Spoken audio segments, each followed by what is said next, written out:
Qëllimi i provokimeve është e para njëherë përveç testimit që është testimi tipik, nuk është hera e parë që, domethënë, me që u përmend rasti, Rusia para ca ditësh shkeli dhe hapësirën ajrore të Alaskës, një bombardues rus bashkë me 2 shoqërues. Po.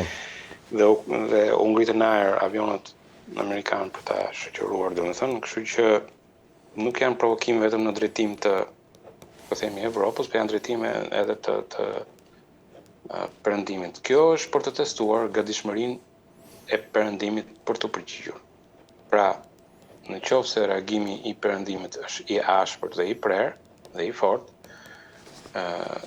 Rusia do të tërhiqet. Në qoftë se reagimi është i dobët, reagimi do të përshkallëzohet. Pra, ti e nis duke kaluar në fillim, për shembull, në Poloni kalonin dronët, por nuk godisnin Polonin, kalonin nga Bielorusia, futeshin në Poloni dhe pastaj futeshin prapë në territorin e Ukrainës. U pa që kjo nuk u kundërshtua në avionët polak dhe pastaj u kaluan në një shkallë më të madhe, duke realisht kaluar një sasi të madhe dronësh në drejtim dhe disa vajten në drejtim të perëndimit të Polonisë. Pra, në qoftë se ti nuk përgjigjesh fort dhe ashpër, do kesh një eskalim në mbrapa. Dhe si është përgjigjja në këtë rast? Përgjigjja në këtë rast ishte përgjigjja e thanë Shtetet Bashkuara të Amerikës, e thanë në qoftë se ka ndërhyrje të avionëve të Shtetet Bashkuara të çfarë lloji që shkelin integritetin territorial dhe ti u bën qartë që je futur, i ke lajmëruar, i ke pranuar, pa ta vazhdojnë që të kryejnë shkelje, mund edhe të rrëzohen. Pra, ka qenë një qëndrim i administratës amerikane që përmendi dhe Trump, e përmendi dhe Rubio, e përmendi dhe von der Leyen që ishte në një intervistë të djeshme kur u pyet, domethënë, për këto shkeljet edhe çfarë reagimi mund të kishte në vendet e Evropës. Pra, duhet bërë qartë Rusisë që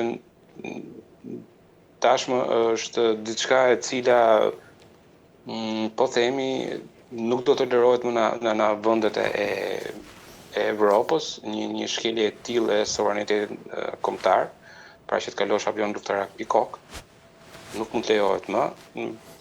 Problemi pastaj shifet në qoftë se politikanët europianë kanë po aq atë guxim se kanë pasur brezi i Margaret Thatcher dhe Reagan përpara 40 vjetësh.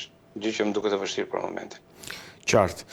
Do vijmë të qëndrojmë në sesionin e 80 të Asamblesë Kombeve të Bashkuara, edhe 2 çështje të tjera kam. Së pari, për tu hedhur edhe në konfliktin në lindjen e mesme mes Izraelit edhe palestinezëve atje në Gaza, po jo vetëm edhe në bregun perëndimor. Përpara nisjes së mbledhjes përgjithshme, gjatë këtij sesioni, Franca dhe Arabia Saudite mbajtën një konferencë ndërkombëtare aty në OKB për zgjidhjen në 2 shtete dhe për njohjen e shtetit Palestinës, po them, për rritjen e njohjeve të shtetit Palestinës.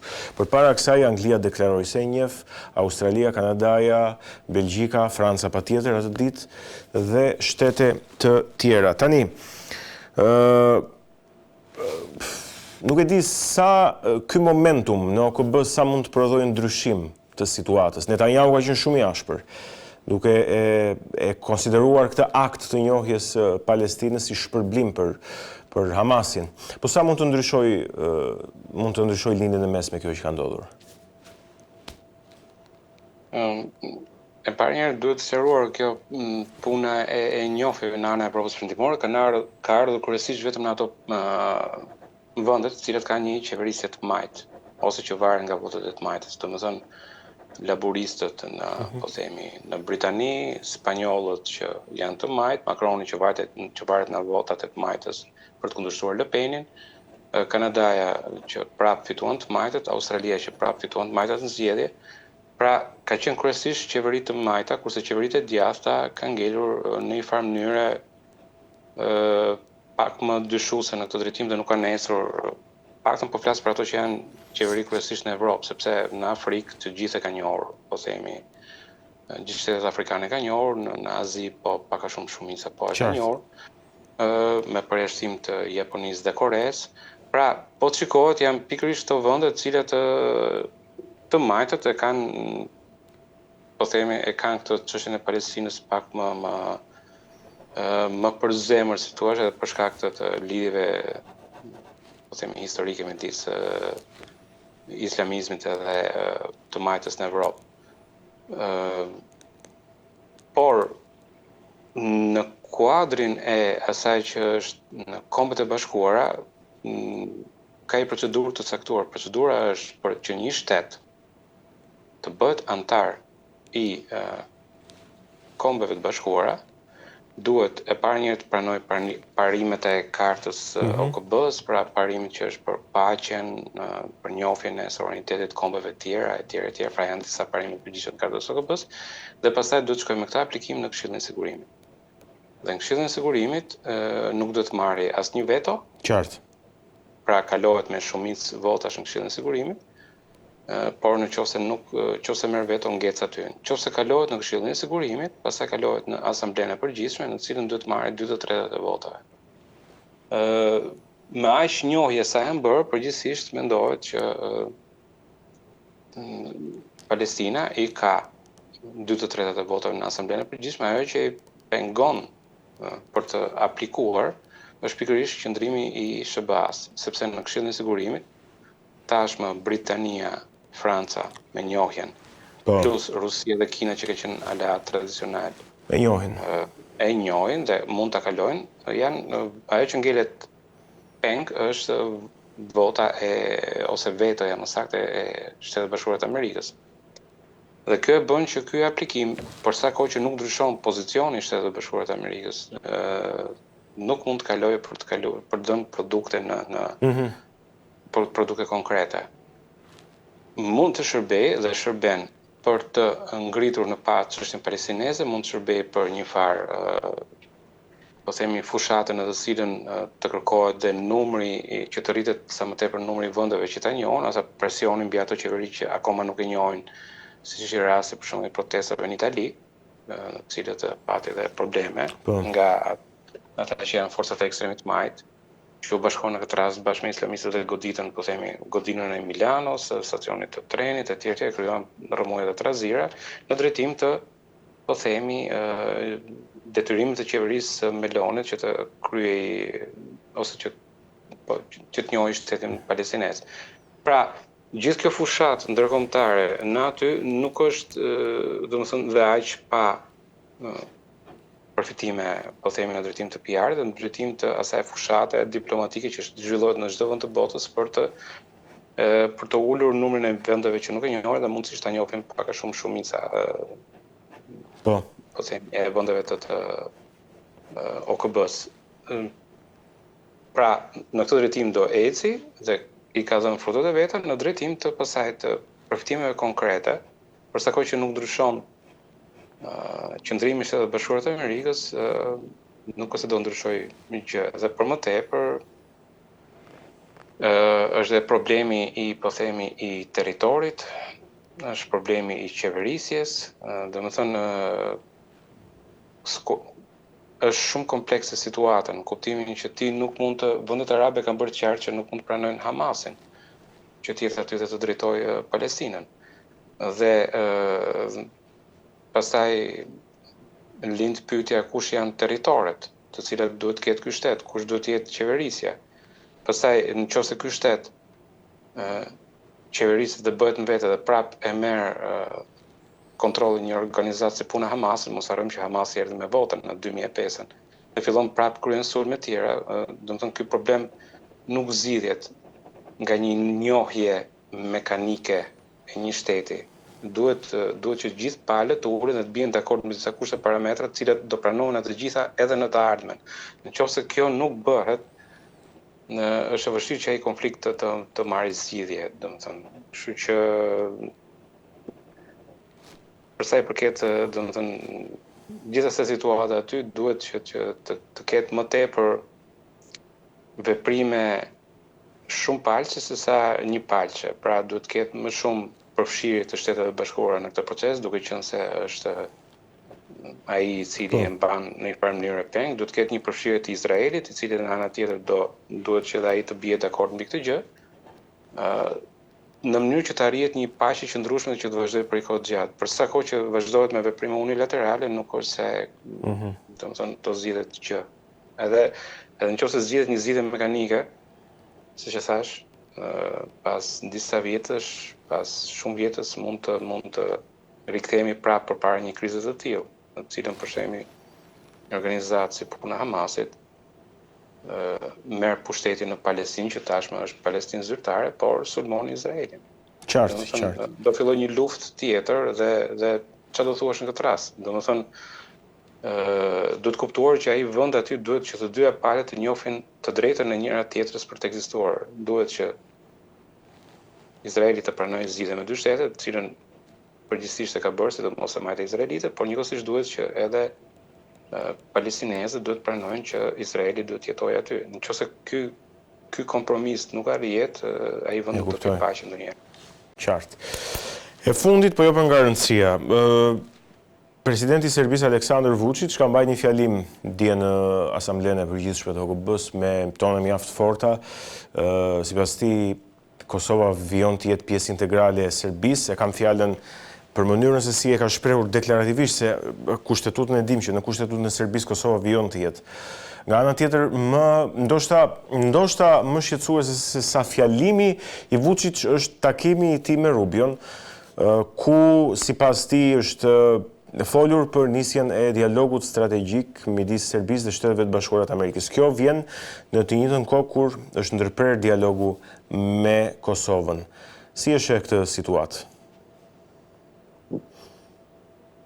Këtë situatë është shqetësuese për Kosovën, në kuptimin që domethënë nëse siç përmendëm në rastin sapo kaluam, domethënë roli i Shtetit të Bashkuara, pavarësisht se Trump mundohet që në politikën e jashtme mos ketë më atë peshë që ka pasur Shtetet e Bashkuara më përpara, pra duke u marrë më tepër me zhvillimin e brendshëm të Amerikës, ajo që quhet America's First, pra Amerika mbi gjitha, prapë në politikën e jashtme ka peshën e vet për shkak të një legacy, domethënë për një mënyrë se si ka funksionuar bota deri në këtë moment. Kështu që siç e pam rastin e Palestinës, nuk mund të zhvillohet, nuk mund të ecet më tej nëse Shtetet e Bashkuara nuk futen në atë proces, pra nuk do ketë një paqe të qëndrueshme, as nuk do ketë as shtet palestinez në zonë. Njëjta gjë mund të thuhet edhe për Kosovën dhe rastin e saj me Serbinë. Pra aty do të duhet një përfshirje e Shtetit të Bashkuara të Amerikës në një proces negociatash me Serbinë, për që të njihet, pra fundi do njihesh me negociata me Serbinë. Duhet pranojë Serbia, duhet pranohesh në antare në OKB, sepse në momentin që Serbia të pranon ty si shtet, normalisht bien dhe pretendimet e, po themi, Kinës edhe të Rusisë, të cilët janë siç e përmendëm në Këshillin e Sigurimit, janë ato dy vende të cilat nëse vendosin veton, Kosova nuk kalon domethënë si shtet. Pra, në këtë rast ty të duhet që të gjesh një zgjidhje me Serbinë, dhe për këtë zgjidhje me Serbinë, i vetmi shtet i cili ka fuqinë për ta bindur Serbinë apo ta detyruar Serbinë që të bëjë diçka, janë Shtetet e Bashkuara të Amerikës. Kina është e qartë që nuk ndërhyn, Francën nuk e merr më tashmë njëri parasysh, as Britaninë e Madhe, pra nuk e kanë ata peshën siç e ka Kina për shkak të fuqisë ekonomike dhe politike, apo Rusia për shkak të lidhjeve të hershme me Serbinë. Pra ndërtim të Serbisë vetëm Rusia dhe Kina kanë, ato kanë për qartë që mbajnë pozicionin e Serbisë, kështu që i vetmi lojtari i madh me peshë që mund ta detyrojë Serbinë është Shtetet e Bashkuara të Amerikës. Dhe në këtë kuadër duhet mbajtur një marrëdhënie e ngushtë me Shtetet e Bashkuara të Amerikës në mënyrë të tillë që të kesh mundësi që nëpërmjet Shtetet e Bashkuara të Amerikës të kryesh presion mbi Serbinë. Problemi është që kjo nuk është kuptuar në Albin Kurti. Kemi qenë këtu në emision ka vite që e them, në politikën e jashtme Albin Kurti është personi më i gabuar për Kosovën. Me politikën e brendshme është tjetër gjë, nuk duhet të futem në ato që kanë të bëjnë me politikën e brendshme të Kosovës. Por përsa i përket politikës jashtme është realisht personi i cili nuk duhet ishte aty, sidomos në këtë periudhë ku Kosova është akoma e jo antare e OKB-s. Shikoni drejtimin që ka bërë Palestina. Në momentin e shpalljes, edhe Palestina si punë e Kosovës. Është shpallur që në 88-ën shteti i Palestinës, ka në 40 vjet që sillet vërdall shteti i Palestinës, domethënë që në 88-ën në cilën Arafati bëri deklaratën e tij, Shqipëria ka qenë në vendet e para që ka njohur, por nuk ose ishte antar i OKB-s. Para disa vitesh aplikoi dhe u bë antar jo i përhershëm, domethënë vëzhgues. Vëzhgues, po. Pra, shtet vëzhgues. Si mund të bëhesh shtet vëzhgues? Shtet vëzhgues mund të bëhesh pa kaluar procedurën në Këshillin e Sigurimit. Shtet vëzhgues mund të bëhesh duke marrë gjysmën e votave të Asamblesë së Përgjithshme të Kombeve të Bashkuara. Aktualisht janë 193 vende antare të OKB-s. Kosovën tashmë njohin mbi 110 shtete, por në ato mbi 110 shtete, vetëm 90 janë, 90 janë në antare të OKB-s. Pra, ty të duhet që të arrish një numër prej 100 vendesh antare të OKB-s që ti jesh vëzhgues. Kosovë. Po, që ti jesh një antar si Palestina. Pra, ty të duhen të 10 antar të tjerë të OKB-s. Politika jote e jashtme duhet të ecë në këtë drejtim. Si të bëj unë që të kem 10 vende të tjera që më njohin dhe pastaj të bëj një aplikim në Asamblenë e Kombeve të Bashkuar dhe të kthehem një antar të OKB-s. Nuk të pengon, po themi, nëse ti arrin numrat, nuk të pengon dot vetoja as e Rusisë dhe as e Kinës në këtë drejtim. Sepse ato, do të thënë, është vot me shumicën e 193 vendeve, kështu që normalisht ti kalon me votën atyre vendeve që të njohin. Dhe në moment që ti kalon si antar vëzhgues, ti ke të drejtë marrësh pjesë në seancë të tjera, pra ti e ndërkombëtarizon Kosovën.